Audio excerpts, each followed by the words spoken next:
topic. I've been multiplying matrices already, but certainly time for me to discuss the rules for matrix multiplication. And the interesting part is the many ways you can do it, and they all give the same answer. And they're all important. So matrix multiplication, and then come inverses. So we mentioned the inverse of a matrix, but that's a big deal. Lots to do about inverses and how to find them. Okay, so I'll begin with how to multiply two matrices. First way.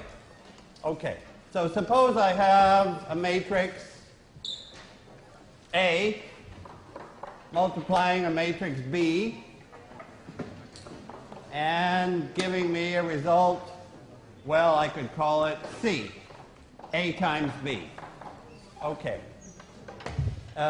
So let me just review the rule for this entry. That's the entry in row I and column J. So that's the IJ entry. Right there is Cij.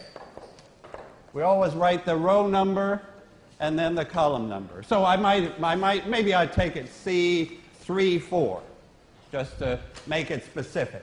So instead of IJ, let me use numbers, C34. So where does that come from, the 3-4 entry? It comes from row 3 here, row 3, and column 4, as you know, column 4. And can I just write down, or can we write down the formula for it? C34 is, if we look at the whole row and the whole column, the quick way for me to say it is row 3 of A. I could use a dot for dot product. I won't often use that, actually. Dot column 4 of B. But this gives us a chance to just use a little matrix notation. What are the entries? What's this first entry in row 3? The first, that number that's sitting right there is A, so it's got two indices, and what are they? 3, 1. So there's an A, 3, 1 there. Now what's the first guy at the top of column 4? So what's sitting up there? B, 1, 4, right. So that this dot product starts with A, 3, 1 times B, 1, 4. And then what's the next? So this is like I'm accumulating this sum. Then comes the next guy, A, 3, 2, second column, times B, 2, 4, second row. So it's B, A, 3, 2, B, 2, 4, and so on. Just practice with indices. Oh, let me even practice with a summation formula. So this is, most of the course I use whole vectors. I very seldom get down to the details of these particular entries, but here we better do it. So it's some kind of a sum, right, of things in row 3, column K, shall I say, times things in row K, column 4. Do you see that that's what we're seeing here? This is K is 1. Here K is 2, on along, so up. So the sum goes all the way along the row and down the column, say 1 to n. So that's what the C34 entry looks like, a sum of A, 3K, B, K4. Just takes a little practice to do that. Okay. And, well, maybe I should say, when are we allowed to multiply these matrices? What are the shapes of these things? The shapes are, if we allow them to be not necessarily square matrices. If they're square, they've got to be the same size. If they're rectangular, they're not the same size. If they're rectangular, this might be, well, I always think of A as m by n. m rows, n columns. So that sum goes to n. Now what's the point? How many rows does B have to have? N. N. The number of rows in B, the number of guys that we meet coming down, has to match the number of ones across. So B will have to be n by something. Whatever. P. So the number of columns here has to match the number of rows there, and then what's the result? What's the shape of the result?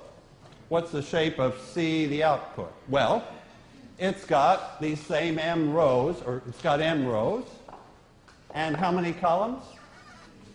P. M by P. Okay.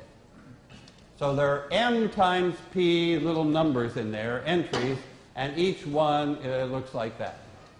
Okay. So that's the standard rule. That's the way people think of multiplying matrices. I do it too. But I want to talk about other ways to look at that same calculation, looking at whole columns and whole rows. Okay. So can I do A, B, C again? A, B equaling C again, but now tell me about, I'll put it up here. So here goes A again, times B, producing C. And again, this is m by n, this is n by P, and this is m by P. Okay, now I want to look at whole columns. I want to look at the columns of, in fact, here's the second way to multiply matrices. Because I'm going to build on what I know already. How do I multiply a matrix by a column? How do I know how to multiply this matrix by that column. So I call that column 1. That tells me column 1 of the answer. The matrix times the first column is that first column. Because none of this stuff entered that part of the answer. The matrix times the second column is the second column of the answer. Do you see what I'm saying? That I could think of multiplying a matrix by a vector, which I already knew how to do, and I can think of the vector, I can think of just P columns sitting side by side, just like resting next to each other. And I multiply A times each one of those, and I get the P columns of the answer. Do you see, this is quite nice. To be able to think, okay, matrix multiplication works so that I could just think of having several columns, multiplying by A, and getting the columns of the answer. So, like, here's column 1. So I call that, so I call that column 1. And what's going in there is A times column 1.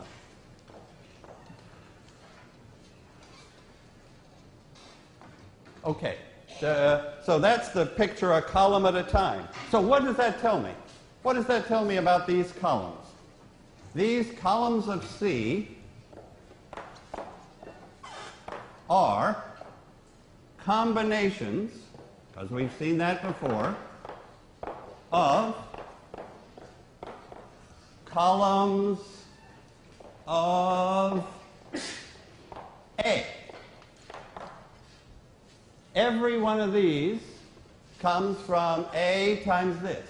And A times a vector is a combination of the columns of A.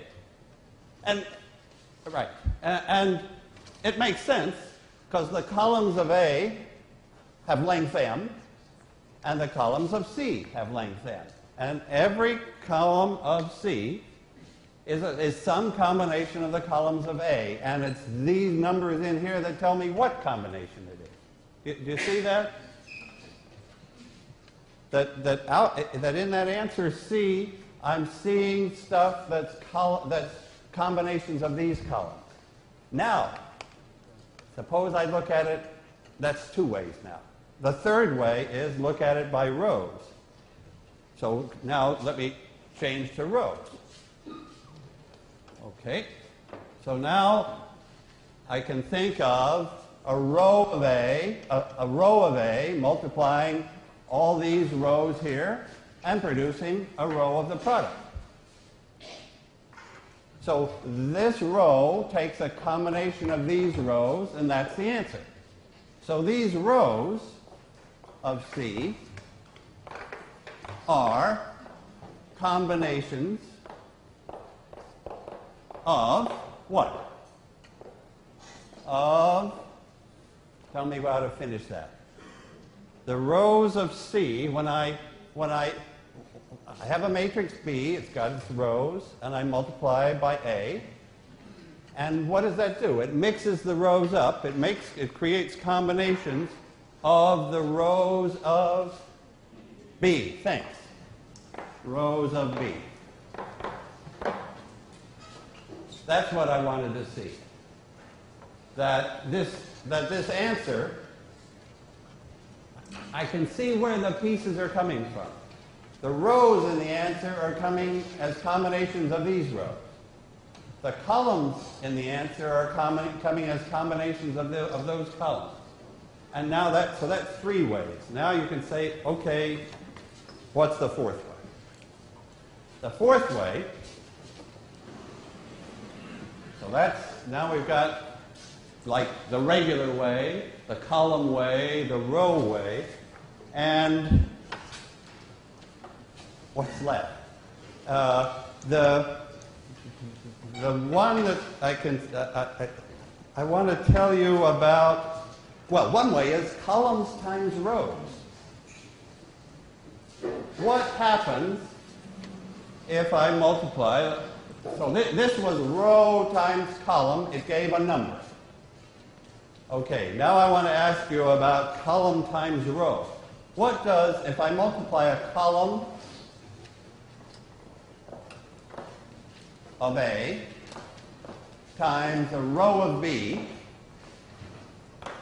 what shape am I ending up with? So if I take a column times a row, that's definitely different from taking a row times a column. So a column of A was, what's the shape of a column of A? M by 1. A column of A is a column. It's got M entries and one column. And what's a row of B? It's got one row and P columns. So what's the shape? What do I get if I multiply a column by a row? I get a big matrix. I get a full-size matrix. If I multiply a column by a row, I get, shall we just do one? Let me take the column 2, 3, 4 times the row 1, 6. That is that product there. I mean, I'm just following the rules of matrix multiplication. Those rules are just looking like kind of petite, kind of small, because the rows here are so short and the columns there are so short, but they're the same length, 1 inch. So what's the answer?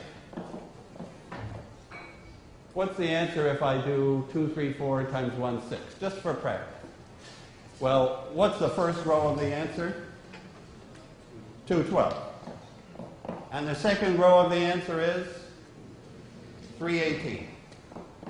And the third row of the answer is 424. Actually, I mean, that's a very special matrix there. Very special matrix. What can you tell me about its columns, the columns of that matrix? They're multiples of this guy, right? They're multiples of that one, which follows our rule. We said that the columns of the answer were combinations, but there's only, to take a combination of one guy, it's just a multiple. The rows of the answer, what can you tell me about those three rows? They're all multiples of this row. They're all multiples of 1/6, as we expect. But I'm getting a full-size matrix. And now, just to complete this thought, if I have,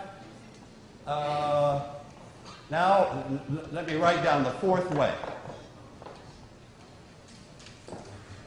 AB is a sum of columns of A times rows of B.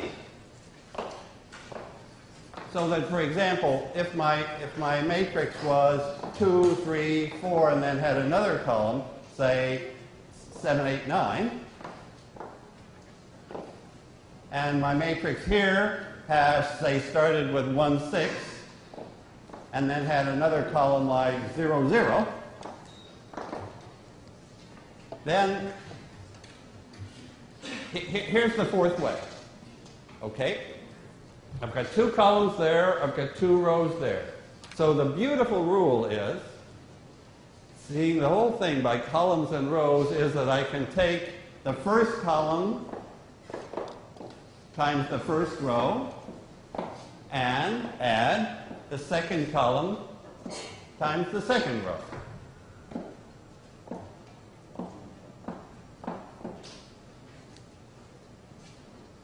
So that's the fourth way, that I can take columns times rows, first column times first row, second column times second row, and add. Actually, what will I get? What will the answer be for that matrix multiplication?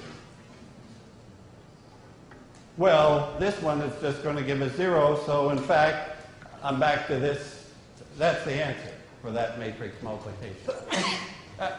I'm sort of like happy to put up here these facts about matrix multiplication because it gives me a chance to write down special matrices like this. This is a special matrix. All those rows lie on the same line. All those rows lie on the line through 1, 6. If I draw a picture of all these row vectors, they're all the same direction. If I draw a picture of these 2 column vectors, they're in the same direction. Later, I would use this language. Not too much later, either. I would say the row space, which is like all the combinations of the rows, is just a line for this matrix. The row space is the line through the vector 1, 6. All the rows lie on that line.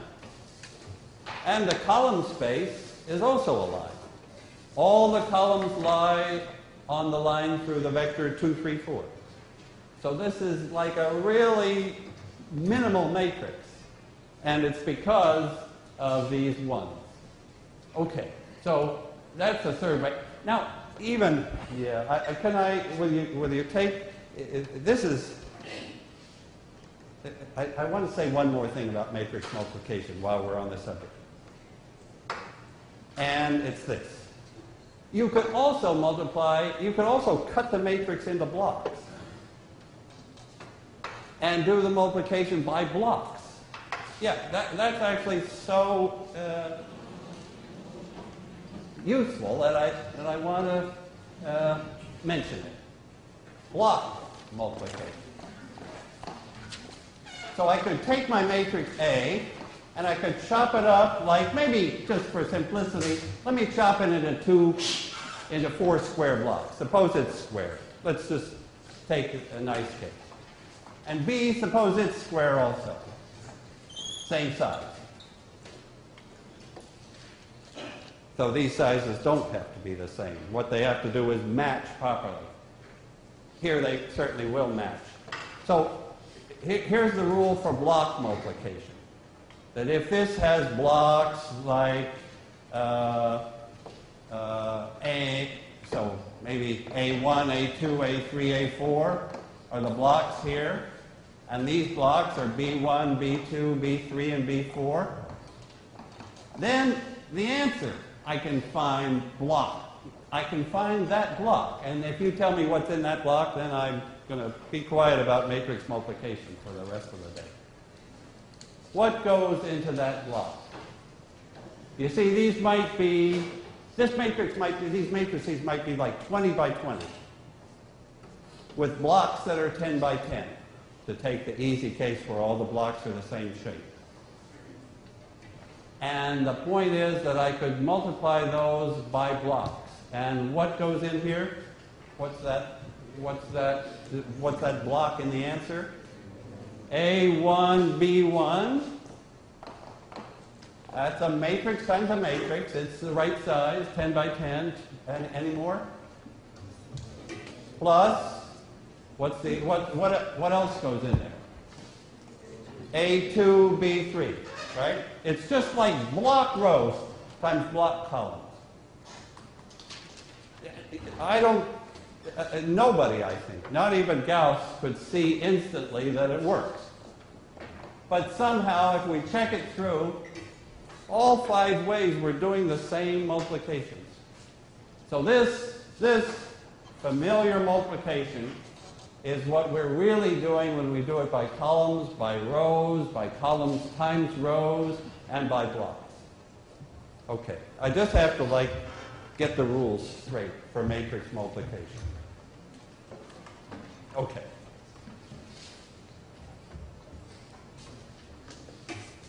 All right, I'm ready for the second topic, which is inverse. Okay, ready for inverse.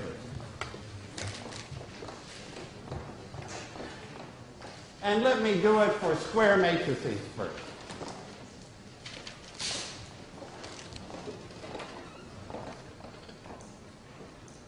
Okay, so I've got a square matrix A.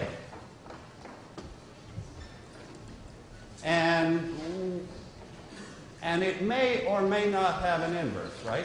Not all matrices have inverses. In fact, that's the most important question you can ask about the matrix is, if you know it's square, is it invertible or not? If it is invertible, then there is some other matrix. Shall I call it A inverse? And if A inverse exists? So this is if, there's a big if here. If this matrix exists, and it'll be really central to figure out when does it exist. And then if it does exist, how would you find it? But what's the equation here that I haven't that I have to finish now?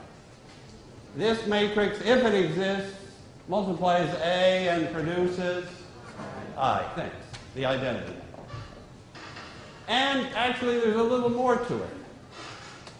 Because normally, I mean, right now that's like a left inverse. It's sitting on the left of A. But an inverse for a square matrix could be on the right as well. So this is true too.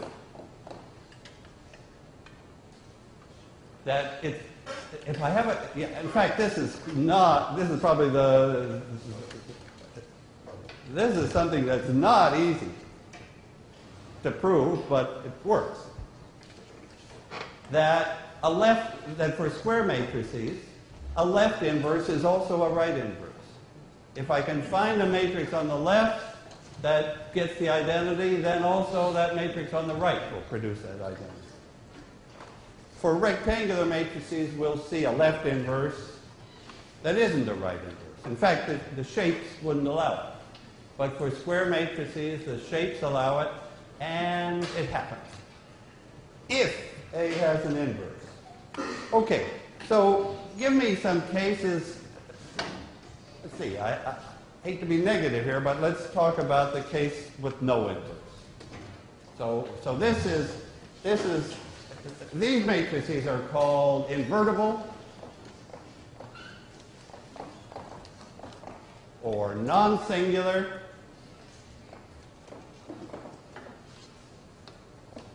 Those are the good ones. And we want to be able to identify if we're given a matrix, has it got an inverse? Can I talk about the singular case?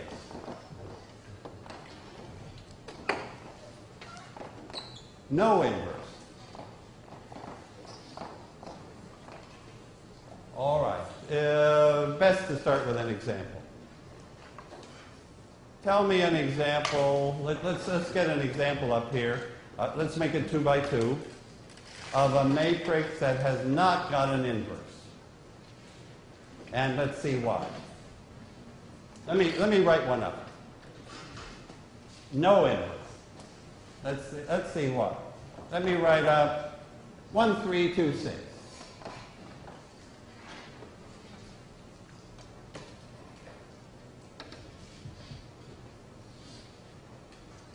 Why does that matrix have no inverse?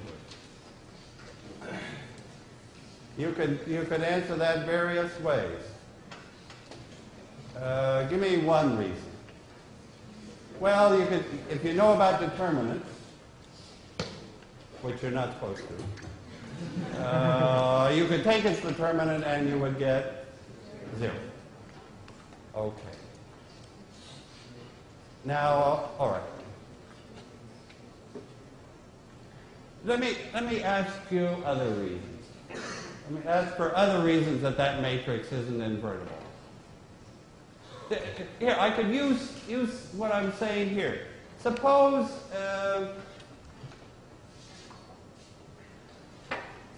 A times some other matrix gave the identity. Why is that not possible? Because, oh yeah, I'm thinking about columns here. If I multiply this matrix A by some other matrix, then the result, what can you tell me about the columns? They're all multiples of those columns, right? If I multiply A by another matrix, the product has columns that come from those columns. So can I get the identity matrix? No way. The columns of the identity matrix, like 1, 0, it's not a combination of those columns. Because those two columns both lie on the same line. Every combination is just going to be on that line, and I can't get 1, 0. So do you see that sort of column picture of the matrix not being invertible? In fact, here's another reason. Oh, this is even a more important reason. Well, how can I say more important? All those are important. This is another way to see it. A matrix has no inverse. Yeah, now, this is important. A square matrix won't have an inverse if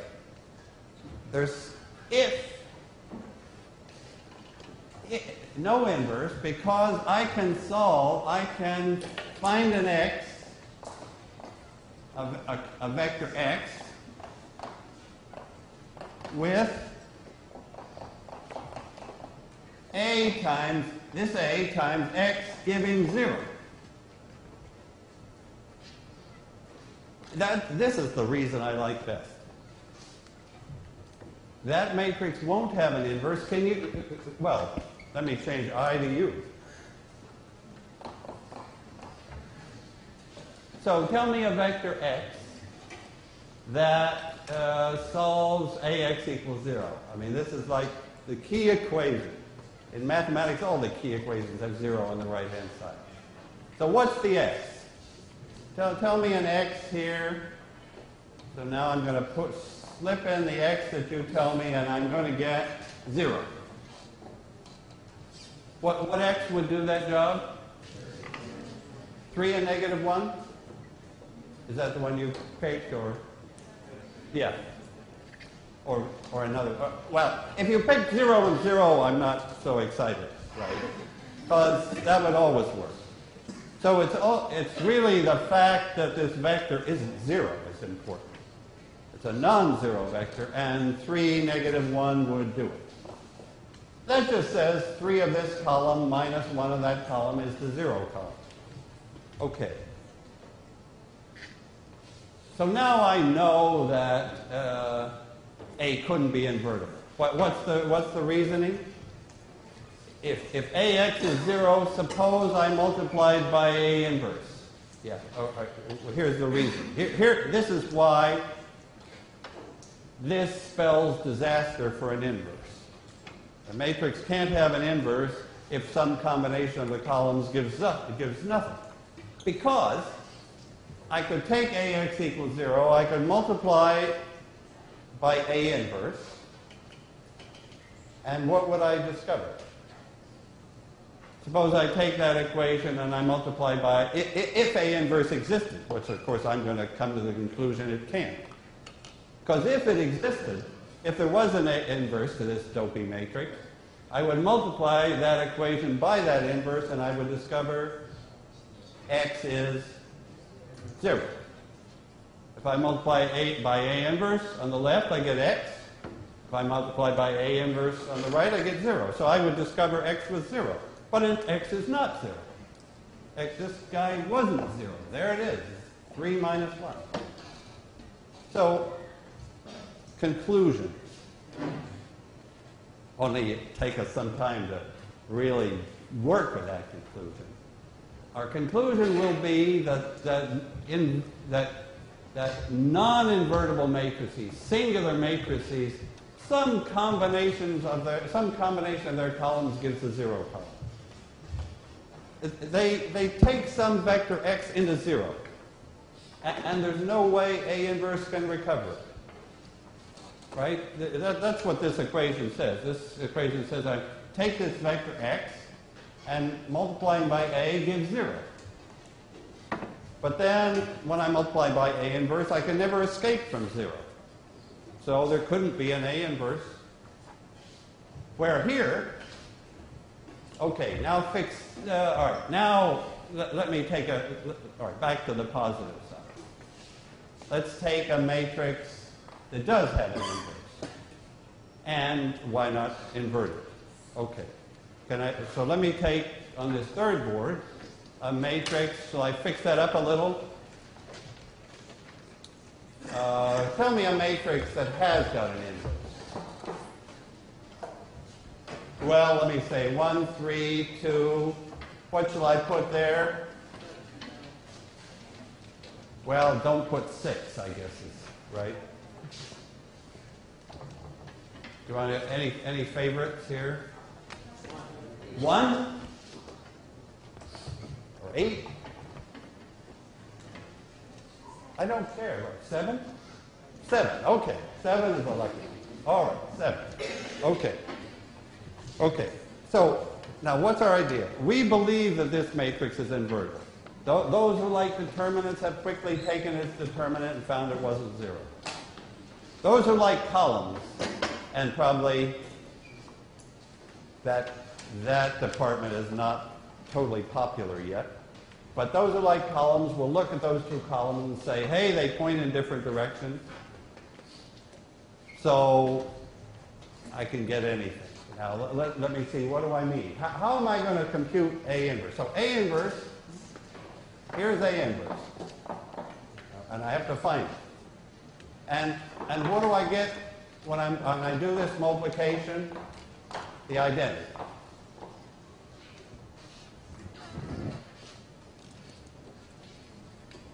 You know, forgive me for taking 2 by 2s, but it's good to keep the computations manageable and let the ideas come out. Okay, now what's the idea I want? I'm looking for this matrix A inverse. How am I going to find it? Right now, it's I've got 4 numbers to find. I'm going to look at the first column. Let me take this first column, A, B. What's up there? What equation, yeah, tell me this, what equation does the first column satisfy? The first column satisfies A times that column is 1, 0. The first column of the answer. And the second column, CD, satisfies A times that second column is 0, 1. You see that finding the inverse is like solving 2 systems. One system when the right-hand side is 1, 0. I'm just going to split it into 2 pieces. I don't even need to rewrite it. I can take A times, so let me put it here. A times column J of A inverse is column J of the identity. I've got n equations. I've got, well, 2 in this case. And they have the same matrix A, but they have different right-hand sides. The right-hand sides are just the columns of the identity, this guy and this guy. And these are the 2 solutions. Do you see what I'm doing? I'm looking at that equation by columns. I'm looking at A times this column, giving that guy, and A times that column, giving that guy. So essentially, so this is like the Gauss. We're back to Gauss. We're back to solving systems of equations, but we've got 2 right-hand sides instead of 1. That's where Jordan comes in. So at the very beginning of the lecture, I mentioned Gauss-Jordan. Let me write it up again. Okay, here's the Gauss-Jordan idea. Gauss-Jordan.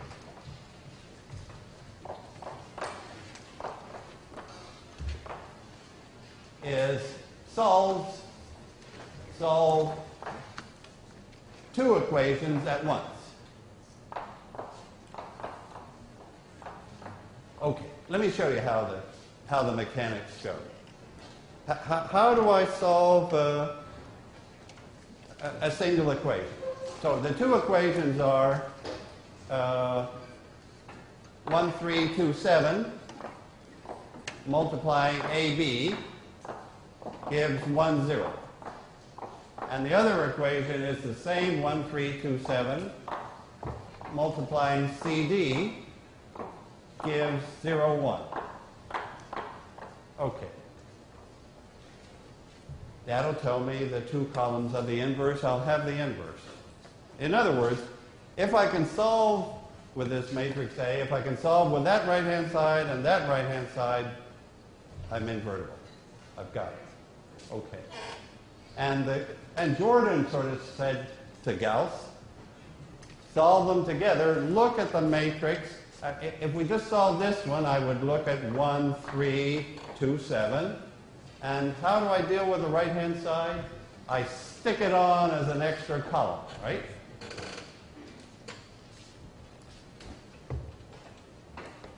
You remember that's this augmented matrix. That's the matrix when I'm watching the right-hand side at the same time, doing the same thing to the right side that I do to the left. So I just carry it along as an extra column. Now I'm going to carry along 2 extra columns.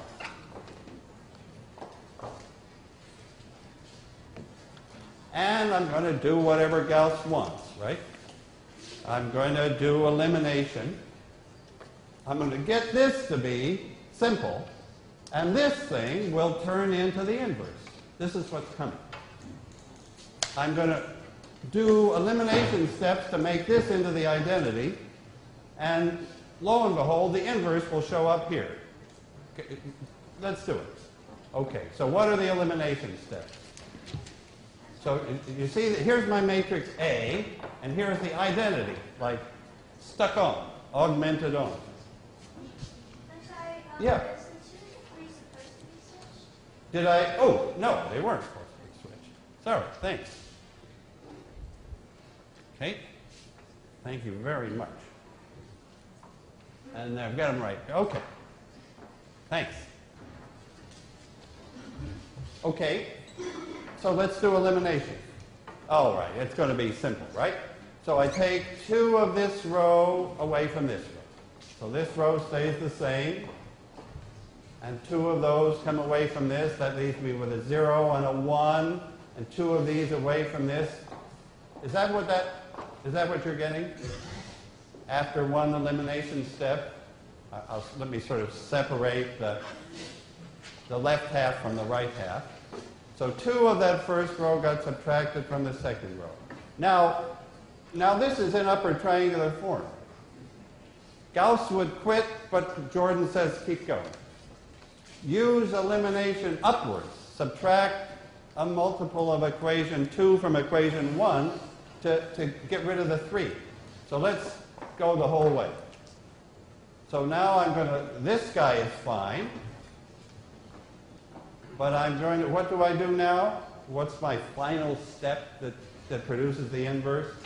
I multiply this by the right number to get up to there, to remove that 3.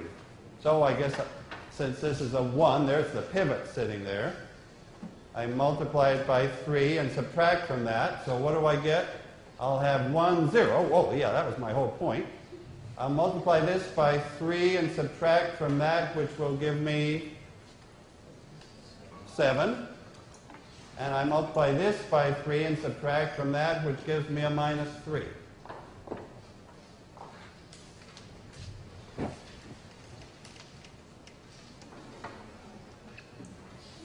And what's my hope, belief? Here I started with A and the identity, and I ended up with the identity and who? That better be A inverse.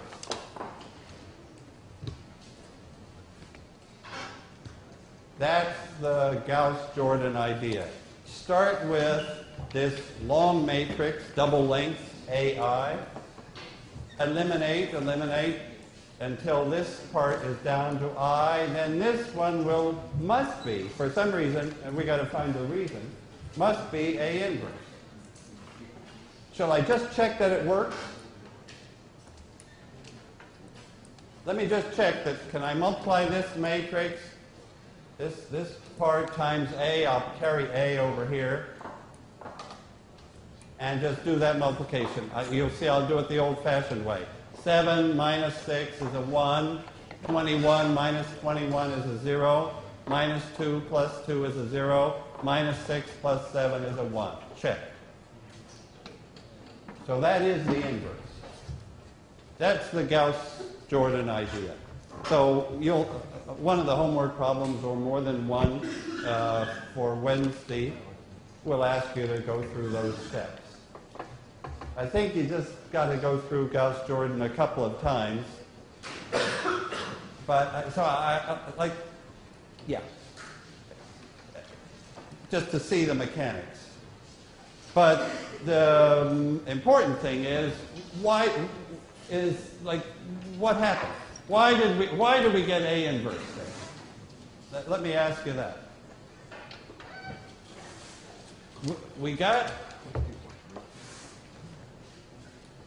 So we do row reduction, we do elimination on this long matrix AI until the first half is I. Then the second half is A inverse. Well, how do I see that? Let me put up here how I see that. So here's my Gauss-Jordan thing, and I'm doing stuff to it. So a whole lot of E's. Remember, those are those elimination matrices. Those are the things that we figured out last time. Yes, that's what an elimination step is. It's in matrix form. I'm multiplying by some E's. And the result, well, so I'm multiplying by a whole bunch of E's. So I get can I call the overall matrix E? That's the elimination matrix, the product of all those little pieces. What do I mean by little pieces? Well, there was an elimination matrix that subtracted 2 of that away from that. Then there was an elimination matrix that subtracted 3 of that away from that. I guess in this case that was all. So there were just 2 E's in this case. One that did this step and one that did this step, and together they gave me an E that does both steps. And the net result was to get an I here. And you can tell me what that has to be. This is like the picture of what happened. If E multiplied A, whatever that E is, we never figured it out in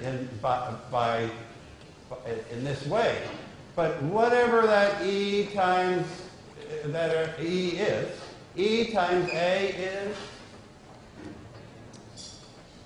What's E times A? It's I. That E, whatever the heck it was, multiplied A and produced I. So E must be EA equaling I tells us what E is. Namely, it's the inverse of A. Great. And therefore, when the second half, when E multiplies I, it's E, but that's A inverse. You see the picture looking that way? E times A is the identity. It tells us what E has to be. It has to be the inverse. And therefore, on the right-hand side, where we just smartly tucked on the identity, it's turning in, step by step, it's turning into A inverse. There is the statement of Gauss-Jordan elimination. That's how you find the inverse. We can look at it as elimination, as solving n equations at the same time.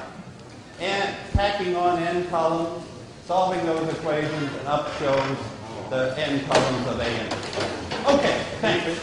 See you on Wednesday.